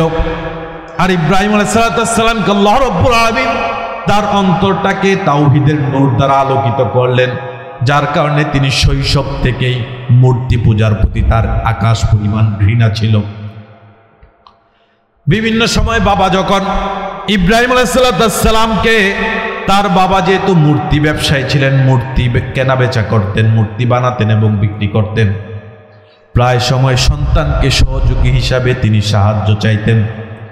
সন্তানের সাহায্য চাইলে, অর্থাৎ ইব্রাহিম আলাইহিসসালামের সাহায্য চাইলে, তখন তিনি বিভিন্ন অজুহাতে এই মূর্তিগুলো থেকে নিজেকে বিরত রাখতেন। তিনি চিন্তা করতেন যে এই মূর্তিগুলোকে আমার সামনে আমার বাবা বানালো, আমার বাবার কর্মচারীরা বানালো, মাটি দিয়ে, বাঁশ দিয়ে, বিভিন্ন জিনিস দিয়ে, লোহা দিয়ে এগুলোকে বানালো। এগুলোর আকৃতি ছিল না, এগুলোকে বানানো হলো। বানানোর পর এগুলো যেহেতু কাদামাটি দিয়ে বানানো হয়েছে, এগুলোকে সূর্যের নিচে দেওয়া হলো, সেখানে এগুলো শুকালো। সূর্যের নিচে দেওয়ার পরও এগুলোকে দেখে শোনার করার জন্য নমরুদের, অর্থাৎ আজরের যে লোক ছিল, কর্মচারী ছিল, তারা এগুলোকে দেখে রাখত। কোনো পশু কিংবা কোনো হিংস্র জানোয়ার যেন এগুলোকে আক্রমণ করে ভেঙে না ফেলে, ভেঙে ফেললে তো ব্যবসার লস হবে। এগুলো আগুনের মধ্যে শুকালো, রং করা হলো, সুন্দর আকৃতি দেওয়া হলো, এগুলোকে গাড়িতে তোলা হলো এবং কি এগুলোকে মেলায় নিয়ে বিক্রি করা হলো। তিনি চিন্তা করলেন, এই মূর্তিগুলো যদি আমার রব হয়, তাহলে এই মূর্তিগুলো তো নিজেকেই নিজে বানাতে পারে না, নিজের কল্যাণ অকল্যাণ কিছু করতে পারে না, এগুলোর সামনে খাবার দিয়ে রাখলে এগুলো হাত দিয়ে খেতে পারে না, এগুলোকে পাহারা দেওয়া লাগে, মানুষ এগুলোকে পাহারা দেওয়া লাগে, মানুষ এগুলোকে আকৃতি দেওয়া লাগে, এগুলো নিজে নিজে গাড়িতে উঠতে পারে না, মানুষ ধরে ধরে এগুলোকে গাড়িতে তুলতে হয়, তাহলে এগুলো তো সত্যিকার অর্থে রব নয়, এগুলো গৈরুল্লাহ। এগুলোর পূজা শুধুমাত্র যাদের মাথার মধ্যে গোবর আছে তারা ছাড়া কোনো সুস্থ মস্তিষ্কের মানুষ করতে পারে না। যেটা বলেন ঠিক কিনা? সেখান থেকে তিনি মূর্তি পূজার প্রতি তার ঘৃণা জন্মালো। পাশাপাশি প্রত্যেক নবীকে আল্লাহ রাব্বুল আলামিন শৈশব থেকে তাওহীদের নূর দ্বারা আলোকিত করতেন। যেহেতু তাওহীদের নূর তার অন্তরকে আলোকিত করতে পেরেছিল, এজন্য তিনি মূর্তি পূজার দিকে কখনোই দুর্বল ছিলেন না। আজর সহ নমরুদ সহ তাদের বছরের মধ্যে সবচেয়ে বড় মেলা হয়, ওই মেলার মধ্যে যাবে, কিন্তু তাদের যেই উপাসনালয়ের মধ্যে অনেকগুলো মূর্তি আছে, এগুলোকে দুপুরে খাবার দিতে হবে, সেই চিন্তা করে তারা বলল, যেহেতু ইব্রাহিম আমাদের সাথে মেলায় যাবে না, ইব্রাহিমকে দায়িত্ব দেওয়া হোক যেন সেগুলোকে দেখে রাখে, এবং আমাদের মেলা দীর্ঘ সময় ধরে চলবে, সকাল থেকে সন্ধ্যা পর্যন্ত চলবে, দুপুরে সে যেন আমাদের মূর্তিগুলোকে খাবার দিতে পারে। ইব্রাহিম আলাইহিস সালামকে এই দায়িত্ব দিয়ে নমরুদ এবং তার মন্ত্রী পরিষদ মেলার মধ্যে গেল। দুপুর হওয়ার পর ইব্রাহিম আলাইহিস সালাম তিনি তো জানেন যে এই মূর্তিগুলোকে দেখে শোনা করার এবং খাবারের দায়িত্ব ইব্রাহিমকে দেওয়া হয়েছে, এগুলো কতটা অক্ষম তিনি তো জানেন। তিনি এগুলোর সামনে খাবার দেয়, এগুলো খায় না, কাঁধ থেকে কুড়াল নিয়ে যেটা খায় না এটাকে ভেঙে ফেলে। এভাবে ভাঙতে ভাঙতে সব ভেঙে ফেলল। সবচেয়ে বড় মূর্তি যেটা আছে এটার কাঁধের মধ্যে ওই কুড়ালটা রেখে দিলেন। নমরুদ বাহিনী যখন সন্ধ্যায় মেলা থেকে ফেরলেন, মেলা থেকে ফেরার পরে অবস্থা দেখার পর তাদের চোখ যেন একেবারে কপালে উঠে যায়। তাড়াতাড়ি ইব্রাহিমকে ডাকো। ইব্রাহিমকে ডাকার পর যখন জিজ্ঞাসা করা হলো এইগুলোর এই অবস্থা কে করেছে, তখন ইব্রাহিম আলাইহিস সালাম উত্তর দিলেন, যার কাঁধে কুড়াল তাকে জিজ্ঞাসা করেন, আমাকে জিজ্ঞাসা করে কোনো লাভ নেই। তখন নমরুদ আরো রেগে গেলেন। রাগার পর ইব্রাহিমকে প্রশ্ন ছুড়ে দিলেন, তুমি যে বলতেছো ওইটাকে জিজ্ঞাসা করার, এটা তো কথাও বলতে পারে না, নড়াচড়া করতে পারে না, তাহলে এটা কিভাবে এগুলোকে ভাঙবে বা এটা কিভাবে জবাব দিবে, কে ভেঙেছে? তখন ইব্রাহিম আলাইহিস সালাম বললেন, যদি তোমাদের প্রভু তোমাদের বাকি প্রভুগুলোকে রক্ষা করতে না পারে এবং তাদেরকে কে ধ্বংস করেছে এটা যদি সে বলতে না পারে, তাহলে এমন অক্ষম প্রভুর উপাসনা তোমরা ছেড়ে দাও, যে নিজেকে রক্ষা করতে পারে না, নিজেকে ক্ষতি থেকে বাঁচাতে পারে না। তুমি যখন বিপদে পড়বা তখন তোমার এই অক্ষম প্রভু তোমার কি উপকারে আসবে, তোমার কি লাভ করবে, তোমাকে কোন বিপদ থেকে রক্ষা করবে, আমাকে জবাব দাও। তখন নমরুদ ইব্রাহিমের প্রতি রাগান্বিত হলেন। তার কর্মচারীদেরকে নির্দেশ দিলেন, আগুন তৈরি করে ইব্রাহিমকে আগুনের মধ্যে নিক্ষেপ করা লাগবে, পুড়িয়ে ফেলতে হবে। সে যদি এভাবে একের পর এক আমাদের বিরোধিতা করতে শুরু করে, তাহলে এক তো আমাদের ক্ষমতা থাকবে না, দুই আমাদের ব্যবসা থাকবে না। জুড়ে বলেন ঠিক কিনা? যুগে যুগে প্রত্যেক জালেম শাসক এই চিন্তা করে, যদি হকপন্থী উলামায়ে কেরাম যারা আল্লাহর প্রতিনিধিত্ব করে, যারা আল্লাহর কথা বলে, যারা কালিমার কথা বলে, যারা এক আল্লাহর কথা বলে, যারা ইসলামের কথা বলে, যদি তাদের মুখগুলোকে বন্ধ করা না যায়, প্রথমে আমার ক্ষমতা যাবে, দুই নাম্বার আমার ব্যবসায় লাল বাতি জ্বলবে। ঠিক কিনা? যার কারণে আমরা দেখতে পাই যুগ যুগ ধরে হকপন্থী উলামায়ে কেরামকে কম অত্যাচার করা হয় নাই। ইমাম আবু হানিফা রাহিমাহুল্লাহ তাকে জেলের মধ্যে রেখে হত্যা করা হয়েছে, অত্যাচার করা হয়েছে। ইমাম মালিক রাহিমাহুল্লাহ তাকে দিনের পর দিন অত্যাচার করা হয়েছে। ইমাম আহমদ ইবনে হাম্বল রাহিমাহুল্লাহ তিনি বৃদ্ধ অবস্থা হওয়ার পরেও তাকে প্রত্যেক দিন বেত্রাঘাত করা হয়েছে। জালেম শাসক যুগ যুগ ধরে এভাবে হকপন্থী উলামায়ে কেরামের উপর অত্যাচার করেছে। যেটা বলেন ঠিক কিনা? আমাদের যুগে আমরা দেখেছি আমাদের অনেক রাহবারকে তারা অন্যায়ভাবে ফাঁসি দিয়েছে, আমাদের অনেক অভিভাবককে তারা দীর্ঘদিন ধরে জেলের মধ্যে রেখে পরিকল্পিতভাবে হত্যা করেছে। তারপরেও জালেমরা যুগ যুগ ধরে আলেমদের মুখ বন্ধ করতে চায়, তাদের মুখে তালাবদ্ধ করতে চায়, তাদের মুখে তালা মেরে দিতে চায়। কিন্তু তারা যতই চেষ্টা করুক না কেন, তাদের ক্ষমতার মস্তককে তারা রক্ষা করতে পারে না। যেটা বলেন ঠিক কিনা? নমরুদ ইব্রাহিম আলাইহিস সালামের বিরুদ্ধে ষড়যন্ত্র করেছিল, সে কিন্তু তার মসনদ রক্ষা করতে পারে নাই। আমাদের স্বৈরাচার জালেম লেডি ফেরাউন আলেম ওলামাদের উপর কম অত্যাচার করে নাই। তাদেরকে এত নির্মম অত্যাচার নির্যাতন করার পরও, তাদের বিরুদ্ধে এত হামলা মামলা করার পরও, তাদেরকে বিনা অপরাধে দিনের পর দিন, মাসের পর মাস, বছরের পর বছর জেলের মধ্যে বন্দী রাখার পরও সে তার ক্ষমতার চেয়ার টিকিয়ে রাখতে পারে নাই। যেটা বলেন ঠিক কিনা? নমরুদ তার কর্মচারীদেরকে আদেশ করলেন, আগুন প্রস্তুত করো, ইব্রাহিমকে আগুনের মধ্যে নিক্ষেপ করা লাগবে। ইব্রাহিম যদি একের পর এক এভাবে সত্য উন্মোচন করে দেয়, তাহলে সাধারণ মানুষ তার পক্ষে চলে যাবে। আর কোনো অবস্থাতেই সাধারণ মানুষকে তার পক্ষে যেতে দেওয়া যাবে না। সাধারণ মানুষ যদি তার পক্ষে গিয়ে নমরুদের বিরুদ্ধে বিদ্রোহ করে, তাহলে নমরুদ জানে আমার ক্ষমতাও বেশি দিন টিকবে না।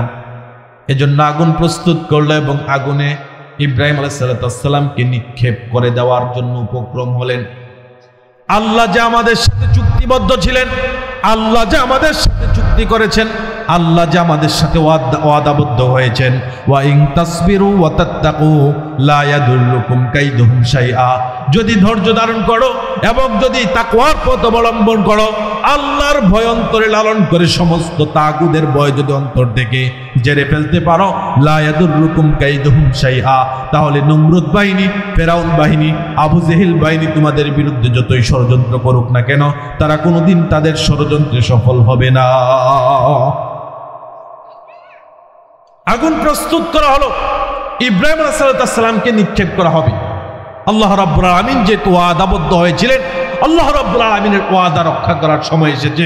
আল্লাহ রাব্বুল আলামিন আগুনকে ডাক দিলেন, কুলনা ইয়া নারু কুনি বারদাও ওয়া সালামান আলা ইব্রাহিম। জোরে বলুন আল্লাহু আকবার। ইব্রাহিম আলাইহিস সালামকে নমরুদ যখন দেখতে পেল ইব্রাহিম সত্য বলে দিচ্ছে, সত্য প্রকাশ করে দিচ্ছে, জনগণের সামনে যদি সত্য প্রকাশিত হয় তাহলে আমার ক্ষমতা টিকবে না, 2 নাম্বার আমার মূর্তি ব্যবসা আছে, এটা টিকবে না। এজন্য তাকে আগুনে নিক্ষেপ করা হলো।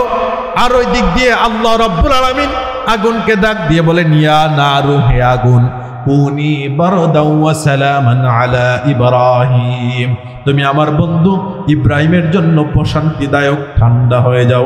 যিনি বলেন সুবহানাল্লাহ। আল্লাহ রাব্বুল আলামিন বলেন, কুনি বারদাও ওয়া সালামা, তুমি আমার বন্ধুর জন্য প্রশান্তিদায়ক ঠান্ডা হয়ে যাও। অতটাও ঠান্ডা হয়েও না যতটা ঠান্ডা হলে আমার বন্ধু কষ্ট পাবে। এই যে প্রচন্ড শীত পড়ে, তাপমাত্রা যখন 10-এর নিচে চলে আসে, আমাদের অনেক কষ্ট হয়, আমাদের মুরব্বীদের অনেক কষ্ট হয়। এই ঠান্ডা আমরা সহ্য করতে পারি না, কিংবা তার চেয়ে যদি আরেকটু বেশি হয় তখন তো আমরা লেপ থেকে উঠতেই পারি না। তাহলে বোঝা গেল ঠান্ডা সবসময় আমাদের জন্য আরামদায়ক হয় না, কখনো কখনো কষ্টদায়ক হয়। আমার ফিলিস্তিনের ভাইরা, এই যে তাদেরকে বর্বর ইসরায়েলি বাহিনী তাদের বাড়িঘর সবগুলো উড়িয়ে দিয়েছে, তাদের থাকার মতো কোনো জায়গা নেই। এরপর আবার এখন যখন প্রচন্ড শীত পড়তেছে, আমরা যখন সামাজিক মাধ্যমগুলোতে তাদের ভিডিওগুলো দেখি, তাদের অবস্থা দেখি, তখন আমাদের হৃদয় রক্তকরণ হয়। প্রচন্ড ঠান্ডা পড়ার কারণে শিশুরা কান্না করছে, বৃদ্ধরা কান্না করছে, অসুস্থরা কান্না করছে। এই ঠান্ডা তাদের জন্য কষ্টদায়ক। জোরে বলেন ঠিক কিনা? এজন্য আল্লাহ রাব্বুল আলামিন আগুনকে ডাক দিয়ে বলেন, কুনি বারদাও ওয়া সালামান আলা ইব্রাহিম, তুমি আমার বন্ধু ইব্রাহিমের জন্য প্রশান্তিদায়ক ঠান্ডা হয়ে যাও। যেই ঠান্ডা পেলে পরে আমার বন্ধু আরাম ভোগ করবে। যেহেতু আল্লাহ রাব্বুল আলামিন প্রতিশ্রুতি দিয়েছিলেন, যদি তোমরা ধৈর্য ধারণ করো। প্রথমত ইব্রাহিম আলাইহিস সালাম দিনের পর দিন ধৈর্যের পরীক্ষা দিয়েছেন। অতাত্তাকু, যদি তাকওয়া অবলম্বন করো। ইব্রাহিম আলাইহিস সালাম স্বয়ং তার বাবাও তার পক্ষে ছিলেন না, কিন্তু তিনি আল্লাহর ভয়কে প্রাধান্য দিয়ে তাগুতের ভয় জেরে ফেলে দিয়েছিলেন। নমরুদের মতো এত ক্ষমতাধর বাদশার প্রতি তার কোনো ভয় ছিল না, তার কর্মকাণ্ডের প্রতি কোনো ভয় ছিল না। শুধুমাত্র আল্লাহকে ভয় করার নীতি অবলম্বন করেছিলেন। হৃদয়ের সবটুকুন জুড়ে আল্লাহর ভালোবাসা এবং ভয় লালন করেছিলেন, যার কারণে লা ইয়াদুররুকুম কাইদুহুম শাইআ, ওই আগুন, নমরুদের জ্বলন্ত আগুন ইব্রাহিম আলাইহিস সালামের শরীরের একটা পশমও পুরাতে পারে নাই। জুড়ে বলেন সুবহানাল্লাহ।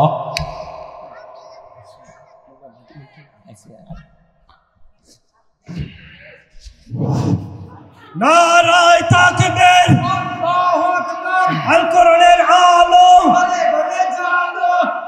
হযরত মাওলানা মোল্লা নাজিমউদ্দিন সাহেবের আগমন, হযরত মাওলানা মুস্তাক ফয়জি সাহেবের আগমন, শুভেচ্ছার স্বাগতম, হযরত মাওলানা মুস্তাক ফয়জি সাহেবের আগমন, কৃষ্ণপুরের পক্ষ থেকে শুভেচ্ছা, এলাকাবাসীর পক্ষ থেকে শুভেচ্ছা।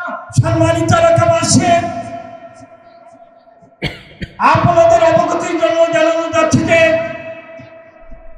আজকে তাফসীরুল কুরআন মাহফিলের প্রধান বক্তা,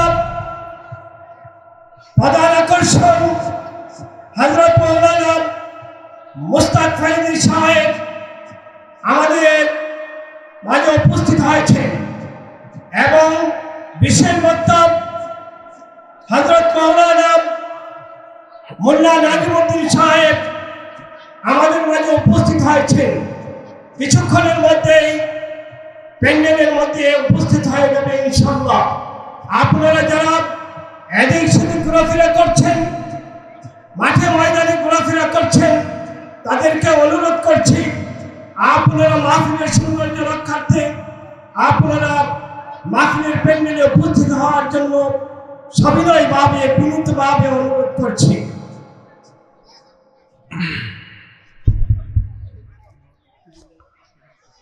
সকলে পড়ে আলহামদুলিল্লাহ, আরো জোরে পড়ে আলহামদুলিল্লাহ।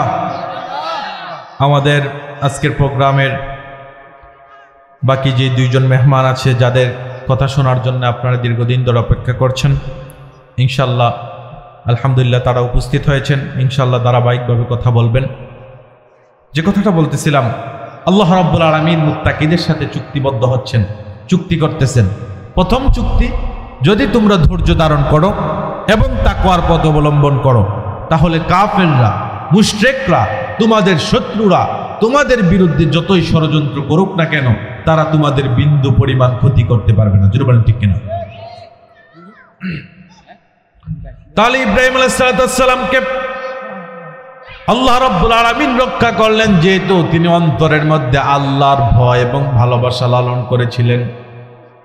তিনি আল্লাহর ভয়কে অন্তরে এমন ভাবে জায়গা দিয়েছিলেন, যার কারণে নমরুদের মতো এত প্রতাপশালী শাসকের ভয় তার অন্তরে কোনো কাজ করে নাই।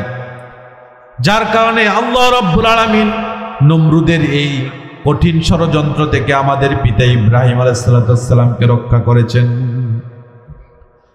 2 নম্বর, আল্লাহ রাব্বুল আলামিন মুত্তাকিদের সাথে চুক্তি করতেছেন, যদি তোমরা তাকওয়া অবলম্বন করতে পারো, আল্লাহকে ভয় করার নীতি অবলম্বন করতে পারো, তাহলে শয়তান তোমাদের বিরুদ্ধে যতই কুমন্ত্রণা দেখ না কেন, তোমাদের বিরুদ্ধে যতই ষড়যন্ত্র করুক না কেন, শয়তান তোমাদের বিরুদ্ধে কোনো ষড়যন্ত্র করেই সফল হবে না। যদি বলেন সুবহানাল্লাহ। আল্লাহ রাব্বুল আলামিন বলেন, ইন্নাল্লাযীনা ইত্তাকাউ ইযা মাসসাহুম তাইফুম মিনাশ শাইতান তাযাক্কারু ফাইযা হুম মুবসিরুন। জোরে বলেন আল্লাহু আকবার। আল্লাহ রাব্বুল আলামিন বলেন, যারা আল্লাহকে ভয় করার নীতি অবলম্বন করে, ইন্নাল্লাযীনা ইত্তাকাউ, যারা তাকওয়ার পথ অবলম্বন করে, আল্লাহকে ভয় করার নীতি অবলম্বন করে, যখন শয়তান তাদের বিরুদ্ধে ষড়যন্ত্র করে, কুমন্ত্রণা দেয়, ইযা মাসসাহুম তাইফুম মিনাশ শাইতান, শয়তান যখন তাদের বিরুদ্ধে ষড়যন্ত্রে লিপ্ত হয়, কুমন্ত্রণা দিয়ে তাদেরকে বিভ্রান্ত করার চেষ্টা করে, আল্লাহ রাব্বুল আলামিন বলেন ফাযাক্কারু, তখন তারা আল্লাহকে স্মরণ করে, ফাইযা হুম মুবসিরুন, তখন আল্লাহ তাদের অন্তরের যে দৃষ্টিশক্তি আছে এটা খুলে দেয়, যার কারণে সে বুঝতে পারে এটা শয়তানের কুমন্ত্রণা এবং সাথে সাথে এটা থেকে বাঁচতে পারে। যদি বলেন সুবহানাল্লাহ। যদিও জিন শয়তান থেকে বাঁচা অনেক সহজ, কেন আল্লাহ রাব্বুল আলামিন কোরআন কারীম বলেন, ইন্না কাইদাশ শাইতানি কানা দাঈফা, নিশ্চয় শয়তানের ষড়যন্ত্র হচ্ছে অত্যন্ত দুর্বল। কিন্তু মানুষ শয়তান যেগুলো আছে, এগুলো মানুষের বিরুদ্ধে এমন ষড়যন্ত্রে লিপ্ত হয় যেটা শয়তানের শয়তানি থেকেও আরো নিচে নামে। জুড়ে বলেন ঠিক কিনা? আজ দেখলাম এক শয়তান বলতেছে, বাংলাদেশের হাজার হাজার লক্ষ লক্ষ তাওহীদি জনতার হৃদয়ের স্পন্দন মাওলানা মিজানুর রহমান আজহারি সম্পর্কে বলতেছে, পুরা আবু জেহেলের কায়দায়। আমার মনে হয় শয়তান ওই দৃশ্যপট দেখে হাসতেছে, ঠিক কিনা? সে বলতেছে আজহারির মাথা এনে দিলে সে 10 লক্ষ টাকা পুরস্কার দিবে। বলেন তো, শয়তান এত নিচে নামতে পারে? বলেন বলেন। ঠিক আবু জেহেল যেভাবে বলেছিল, মুহাম্মদের কল্লা যদি আমাকে এনে দিতে পারো 100 লাল উট দিব, ওই আবু জেহেল হয়তো নেই, কিন্তু তার রুহানি সন্তানরা কিয়ামত পর্যন্ত বেঁচে থাকবে। জুড়ে বলেন ঠিক কিনা? আবু জেহেলরা যুগ যুগ ধরে বিভিন্ন রূপ নিয়ে জনগণের সামনে আসে, আর মুহাম্মদুর রাসূলুল্লাহ সাল্লাল্লাহু আলাইহি সাল্লামের উত্তরসূরিরা তাওহীদকে প্রতিষ্ঠা করার জন্য তালহার মতো রক্ত দেয়, হামজার মতো কলিজা দেয়, তারপরও তারা তাওহীদের ঝান্ডাকে আল্লাহর জমিনে রক্তের বিনিময়ে, কলিজার বিনিময়ে হলে প্রতিষ্ঠা করার জন্য চেষ্টা করে। জোরে বলেন ঠিক কিনা? যেই শয়তানটা বলেছে তারও কিন্তু দাড়ি আছে, টুপি আছে, নামাজ পড়ে, নামাজ পড়ায়, আবার স্টেজে বক্তব্য দেয়, কিন্তু ওই দিক দিয়ে আবু জেহেলের রুহানি সন্তান হয়ে বসে আছে, সে নিজেও জানে না। আল্লাহ রাব্বুল আলামিন এজন্য মুত্তাকিদের সাথে চুক্তিবদ্ধ হচ্ছেন, যদি তোমরা তাকে অবলম্বন করতে পারো। এই যে শয়তানগুলো, মানুষ শয়তানগুলো যেহেতু শয়তান দুই প্রকার। আল্লাহ রাব্বুল আলামিন বলেন মিনাল জিন্নাতি ওয়ান নাস, কুমন্ত্রণা দেয়া শয়তান প্রথমত দুই প্রকার, একটা মানুষ শয়তান আর একটা জিন শয়তান। এই যে মানুষ শয়তানগুলো যুগ যুগ ধরে হকপন্থী উলামায়ে কেরামের বিরোধিতা করে, তাদের জনপ্রিয়তা নিয়ে হিংসা ছড়ায়, মানুষের মধ্যে কাদা ছড়ায়। কিন্তু আল্লাহ রাব্বুল আলামিন ঠিকই যাদের বিরুদ্ধে ষড়যন্ত্র করে, যে হকপন্থী উলামায়ে কেরামের বিরুদ্ধে ষড়যন্ত্র করে, তাদেরকে জনগণের হৃদয়ের মধ্যে জায়গা। ঠিক ইউসুফ আলাইহিস সালামের উত্তরসূরিদেরকে যখন আল্লাহ রাব্বুল আলামিন ভালোবাসার সর্বোচ্চ জায়গার মধ্যে নিয়ে যাচ্ছে, তাদেরকে তাদের প্রোগ্রামগুলোতে যখন হাজার হাজার লক্ষ লক্ষ জনতা উপস্থিত হচ্ছে, যুবকরা তাদের থেকে কোরআনের কথা শুনছে, তখন একদল হিংসাত্মক লোক যারা প্রথমত আল্লাহর প্রিয় হতে পারে নাই, আল্লাহর ভালোবাসা অর্জন করতে পারে নাই, উল্টা আর আল্লাহর ভালোবাসা অর্জন করা মানুষদের সাথে হিংসাত্মক আচরণ করে, সময়ের ব্যবধানে তারা ইউসুফ আলাইহিস সালামের ভাইদের মতো ঝরে যাবে, পড়ে যাবে। আল্লাহ রাব্বুল আলামিন ইউসুফ আলাইহিস সালাম এবং তার উত্তরসূরিদেরকে সম্মানিত করবেন, যিনি বলেন ঠিক কিনা। আল্লাহ রাব্বুল আলামিন যারা তাকওয়ার পথ অবলম্বন করবে, মুত্তাকি হবে, আল্লাহকে ভয় করার নীতি অবলম্বন করবে, আল্লাহ রাব্বুল আলামিন বলেন যখন তাদেরকে শয়তান কুমন্ত্রণা দেয়, ইযা মাসসাহুম তাইফুম মিনাশ শাইতান, শয়তান যখন তাদেরকে কুমন্ত্রণা দেয়, অন্তরে যখন খারাপ চিন্তা ভাবনা ঢুকিয়ে দেয়, ফাযাক্কারু, তখন তারা তাদের রবকে স্মরণ করে, ফাইযা হুম মুবসিরুন, আর আল্লাহ রাব্বুল আলামিন তাদের অন্তরের যে দৃষ্টিশক্তি আছে এটা খুলে দেন, যার কারণে সে সত্য দেখতে পারে, সত্য গ্রহণ করতে পারে, সত্য গ্রহণ করে সে আল্লাহর ভালোবাসা অর্জনের পথ বেছে নিতে পারে। জোরে বলেন সুবহানাল্লাহ। তাহলে যদি আমরা আল্লাহকে ভয় করার নীতি অবলম্বন করতে পারি, আল্লাহ রাব্বুল আলামিন শয়তান আমাদের বিরুদ্ধে যতই কুমন্ত্রণা দেখ না কেন, যতই ষড়যন্ত্র করুক না কেন, শয়তান আমাদের বিরুদ্ধে ষড়যন্ত্র করে সফল হতে পারবে না। আল্লাহ রাব্বুল আলামিন আমাদেরকে ঠিকই রক্ষা করবেন, যিনি বলেন ঠিক কিনা। 3 নম্বর, আল্লাহ রাব্বুল আলামিন মুত্তাকি বান্দাদের সাথে চুক্তি করতেছেন, যদি তোমরা তাকওয়া অর্জন করতে পারো, আল্লাহকে ভয় করার নীতি অবলম্বন করতে পারো, আল্লাহকে ভয় করে যদি দুনিয়ার জীবনটাকে পরিচালনা করতে পারো, তাহলে পৃথিবীতে যত কঠিন বিপদই তোমাদের সামনে আসুক না কেন, ওই বিপদ থেকে আমি আল্লাহ তোমাদেরকে উদ্ধার করব। জোরে বলেন সুবহানাল্লাহ। আল্লাহ রাব্বুল আলামিন বলেন, ওয়া মাইয়াত্তাকিল্লাহা ইয়াজআল লাহু মাখরাজা। জোরে বলেন আল্লাহু আকবার। আল্লাহ রাব্বুল আলামিন বলেন, যারা আল্লাহকে ভয় করার নীতি অবলম্বন করে, আল্লাহকে ভয় করে, যারা নিজেদের জীবনটাকে সুন্দরভাবে পরিচালনা করে, আল্লাহ রাব্বুল আলামিন তাদেরকে বিপদ আপদ মুসিবত কঠিন সময় থেকে বের হয়ে আসার সুযোগ দান করে দেন, রাস্তা বের করে দেন। জুড়ে বলেন সুবহানাল্লাহ। আমার ভাইরা, আমাদের জীবনটা রেল লাইনের মতো সমান্তরাল নয়, যেটা একটা গতি আছে, এই গতিতে চলবে। জীবনে ভালো সময় আছে, খারাপ সময় আসে, জীবনে অনেক ভালো সময় আসবে, আবার খারাপ সময় আসবে, সুখ আসে, দুঃখ আসে, হাসির সাথে কান্না আসে, সুখের সাথে দুঃখ আসে, এটাই জীবনের নিয়ম। এই নিয়ম থেকে কেউ বের হতে পারে না। চিন্তামুক্ত থাকে, আবার চিন্তিত হয়, দুশ্চিন্তাগ্রস্ত হয়, এভাবে মানুষের জীবন চলে। কিন্তু তারপর একজন ইমানদার কখনো হতাশ হয় না। কখনো কখনো পাহাড়ের মতো তার উপর বিপদ আসে, কখনো কখনো একটার পর একটা বিপদ আসে, কিন্তু সে রব্বে কারিমের থেকে হতাশগ্রস্ত হয় না, রব্বে কারিম থেকে তার তাওয়াক্কুল হারায় না, রব্বে কারিমের প্রতি তার তাওয়াক্কুলের সর্বোচ্চ পরীক্ষা দেয়, আর রব্বে কারিমও তাকে সেখান থেকে উদ্ধার করেন। জোরে বলেন সুবহানাল্লাহ। তাহলে আল্লাহ রাব্বুল আলামিন আমাদের সাথে ওয়াদাবদ্ধ হচ্ছেন, চুক্তি করতেছেন, যদি আল্লাহকে ভয় করার নীতি অবলম্বন করি, তাহলে আল্লাহ রাব্বুল আলামিন যত বড় বিপদে আসুক না কেন সেখান থেকে আমাদেরকে বের করবেন। এই আয়াতের বাস্তব প্রমাণ দেখেন। হযরতে ইউনূস আলাইহিস সালাম, আল্লাহ রাব্বুল আলামিন তাকে এক জনপদের নবী করে বানালেন। আল্লাহ রাব্বুল আলামিন তাকে রিসালাতের দায়িত্ব দিলেন। এবং আল্লাহর তাওহীদকে প্রতিষ্ঠা করার জন্য প্রচার করার দায়িত্ব দিলেন। দীর্ঘ সময় ধরে তার জনপদের মধ্যে তিনি তাওহীদের কথা বললেন, একত্ববাদের কথা বললেন, এক আল্লাহর কথা বললেন, কিন্তু তার জনগোষ্ঠী, তার উম্মাহের মানুষরা তাকে ভালোভাবে গ্রহণ করেন নাই। যেহেতু প্রত্যেক নবী রাসূল আল্লাহ রাব্বুল আলামিন যত আম্বিয়া আলাইহিস সালাম যুগে যুগে প্রেরণ করেছেন, তার উম্মাহের অধিকাংশ মানুষরাই তাদের বিরোধিতা করেছিল।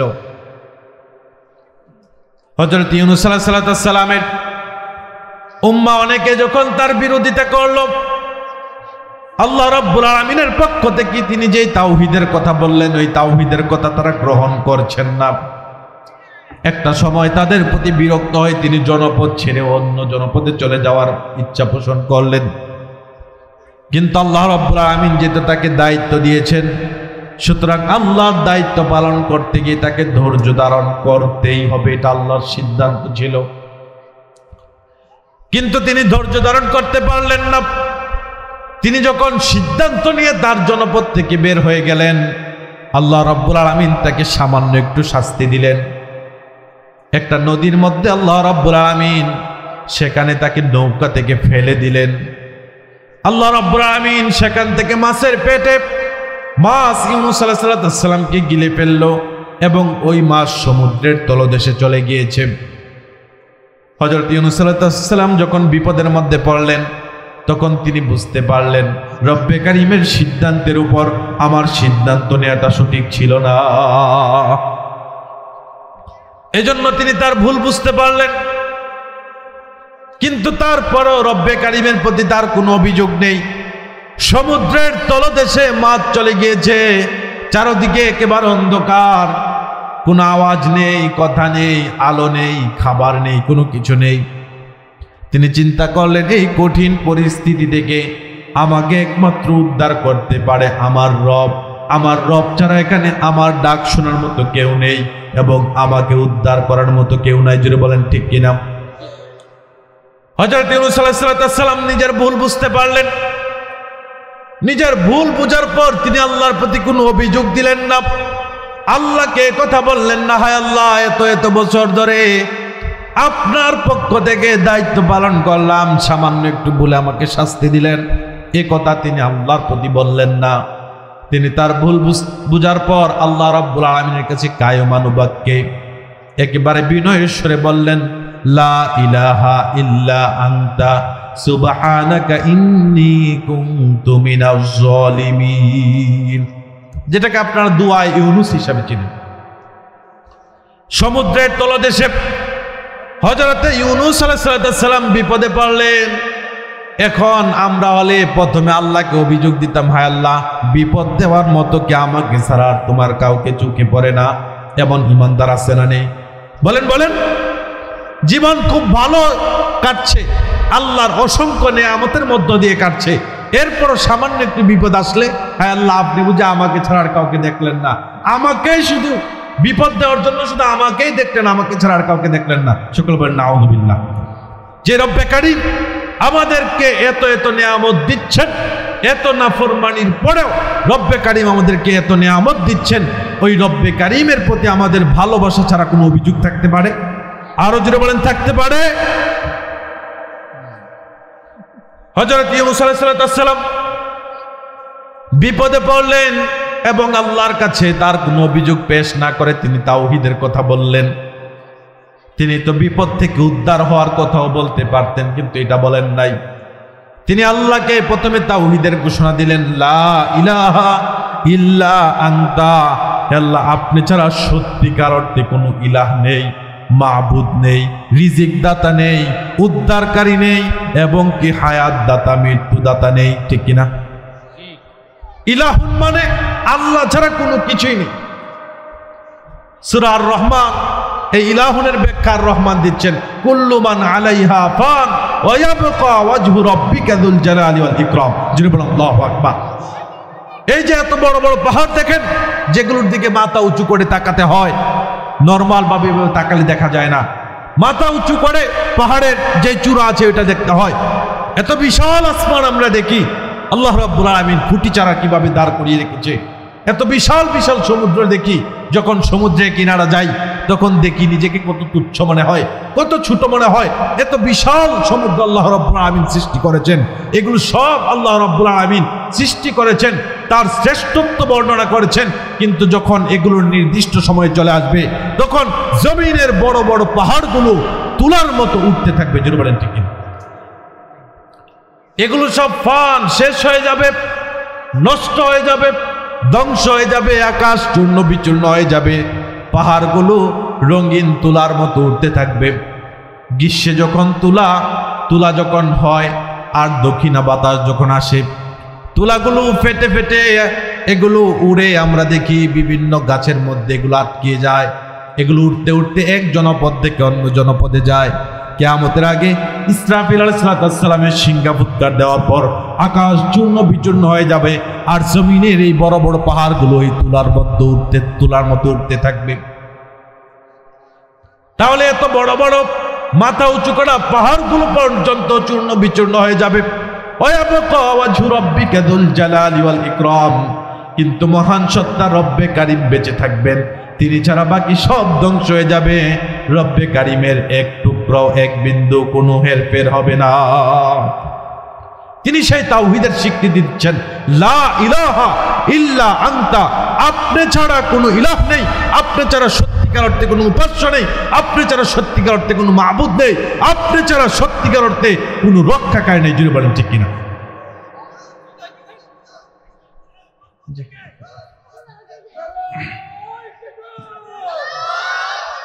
নারে তাকবীর, নারে তাকবীর।